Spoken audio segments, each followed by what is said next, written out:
अच्छा यश, तुम तो बचपन से ही मिस्टर ओबेरॉय के साथ रहे हो। प्लीज मुझे बताओ ना उनके बारे में, अब जो कुछ भी मैं नहीं जानती। यश ने मन ही मन सोचा। यश बेटा, आकाश और रिया के बीच गलतफहमियां पैदा करने का ये बहुत अच्छा मौका है। अगर दोनों के बीच दूरियां आई तो रिया अपने आप तेरे पाले में आ जाएगी। वहीं रिया से कुछ ही दूरी पर बैठे डीके ने फोन पर आकाश से कहा, "अ, सर, रिया ने अपने और आपके रिश्ते के बारे में यश से कुछ भी नहीं कहा। उसने झगड़े का जिक्र तक नहीं किया।" ये सुनकर बाहर कार में बैठे आकाश ने गुस्से से कार की बैक सीट पर जोर से मुक्का मारा और कहा, रिया, रिया, तुम्हें किसी भी हाल में मोहरा बनना ही होगा। वहीं कैफे के अंदर यश ने आकाश के बारे में रिया से बात करना शुरू किया ही था कि तभी डीके ने सीट से उठकर रिया से कहा, रिया, आपको सर ने बहुत अर्जेंटली बुलाया है। डीके को कैफे में देखकर रिया चौंक गई। उसे एहसास ही नहीं हुआ कि डीके उनके पीछे बैठकर बहुत देर से उनकी बातें सुन रहा था और फोन पर आकाश को पल पल की अपडेट दे रहा था। रिया ने खींचते हुए डीके से कहा, डीके, मैं मिस्टर यश के साथ लंच पर आई हूँ। मिस्टर आकाश ओबेरॉय इस तरह मेरा लंच टाइम खराब नहीं कर सकते। डीके जानता था रिया उसके कहने पर लंच छोड़कर नहीं आने वाली थी। उसका कोशिश करना बेकार था। तभी आकाश अपनी व्हीलचेयर पर अंदर आया। आकाश को देखकर रिया एक पल के लिए घबरा गई। आकाश ने बड़े प्यार से कहा, आई एम सॉरी गाइस, तुम दोनों का लंच टाइम खराब कर रहा हूँ। रिया, तुम्हें कंपनी के काम से अभी मेरे साथ चलना होगा। ये सुनकर रिया को अंदर ही अंदर बहुत गुस्सा आ रहा था। रिया ने गुस्से में मन ही मन कहा, मिस्टर आकाश ओबेरॉय, भाड़ में जाओ तुम और तुम्हारा काम। इससे पहले कि रिया आकाश से कुछ कहती, आकाश ने रिया का हाथ खींचने के लिए अपना हाथ बढ़ाया। रिया ने अपने चोट लगे हाथ को पीछे खींच लिया और सीट से उठ गई। उसके पास आकाश को मना करने के लिए कोई सॉलिड एक्सक्यूज नहीं था। ऊपर से इस जॉब की आकाश उसे अच्छी खासी सैलरी दे रहा था, इसलिए रिया चुपचाप आकाश के पीछे पीछे जाने लगी। रिया ने पीछे मुड़कर मायूसी के साथ यश से कहा, आई एम सॉरी मिस्टर यश ओबेरॉय। यश ने छोटी मुस्कान के साथ रिया से कहा, कोई बात नहीं भाभी, काम हमेशा प्रायोरिटी होता है। रिया के कैफे से निकलते ही यश ने जोर से टेबल पर मुक्का मारा, जिससे खाना नीचे गिर गया।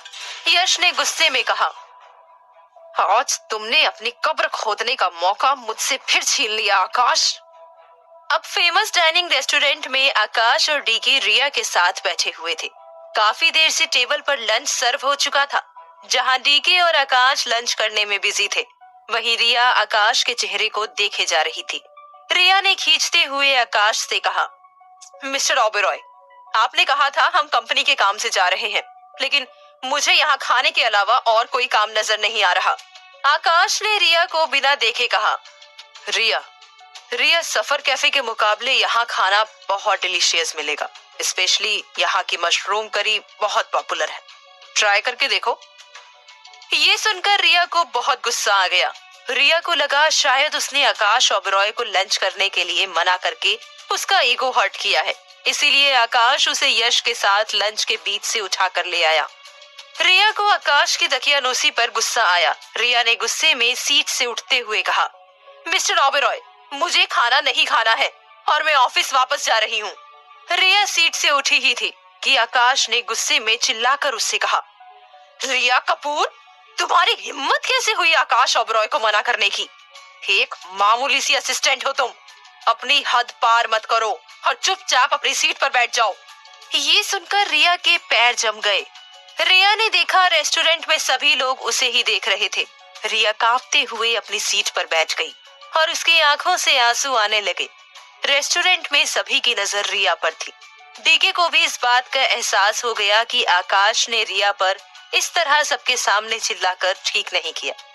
रेस्टोरेंट से ऑफिस आने तक रिया ने कुछ भी नहीं कहा, बस उसके आंसू निकले जा रहे थे। रिया को इस तरह रोते देख डीके को बिल्कुल भी अच्छा नहीं लग रहा था।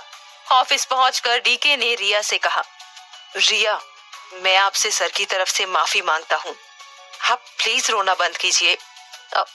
मैं आपसे सिर्फ इतना ही कहूंगा कि आप अगर एक बार सर को अच्छे से समझ जाओगी तो शायद उनके साथ जीना भी सीख जाओगी, जैसे मैं सीख गया हूँ।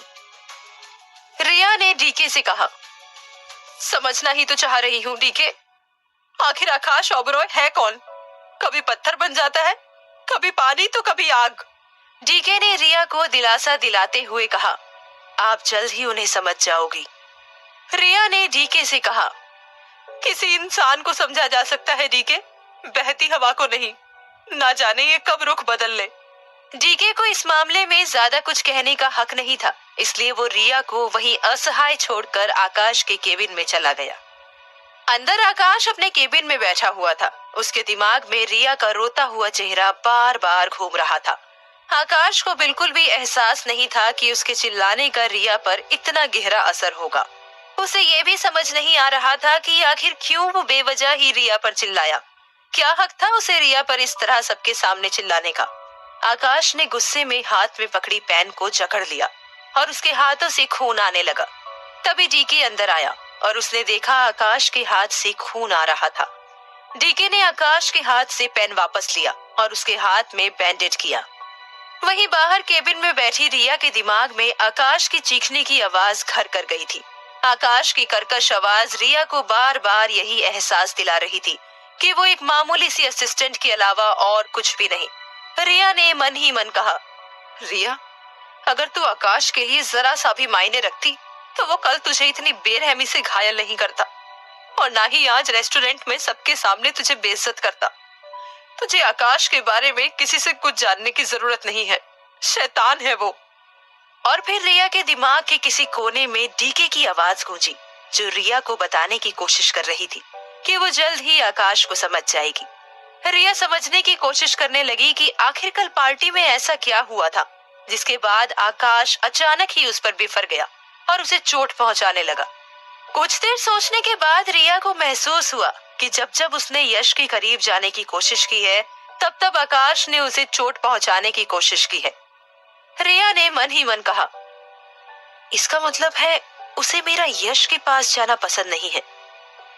कहीं इसका ये मतलब तो नहीं कि आकाश के मन में मेरे लिए प्यार है। रिया को याद आने लगा कि किस तरह आकाश ने उसके लिए सबके सामने स्टैंड लिया था।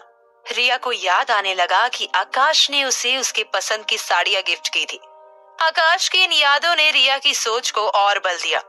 रिया के चेहरे पर पल भर के लिए मुस्कान आई और उसके गाल खिलने लगे। लेकिन दूसरे ही पल रिया की मुस्कान गायब हो गई, क्योंकि अभी कुछ दिन पहले ही सिमरन से उसकी मुलाकात हुई थी, जो चीख चीख कर बता रही थी कि वो आकाश के बच्चे की माँ बनने वाली है। रिया ने मन ही मन कहा, अगर मिस्टर ओबरॉय के मन में मेरे लिए प्यार है तो फिर मिस्टर ओबरॉय का इस सिमरन से क्या रिश्ता है? मुझे सच जानना ही होगा। ऑफिस से निकलने के बाद रिया सबसे पहले गिन्नी से मिलने चली गई। गिन्नी के बुटीक की लेन में चलते चलते रिया थोड़ा उत्तेजित थी, क्योंकि उसे गिन्नी से शेयर करना था कि मिस्टर एंग्री बर्ड के मन में शायद उसके लिए प्यार है। कम से कम रिया को तो ऐसा ही लगता था, और रिया के लिए सच जानना बहुत जरूरी था, क्योंकि रिया को लगता था कि आकाश को उसकी किसी और के साथ नजदीकी पसंद नहीं थी। उसे किसी और के साथ देखकर आकाश गुस्से में पागल हो जाता था।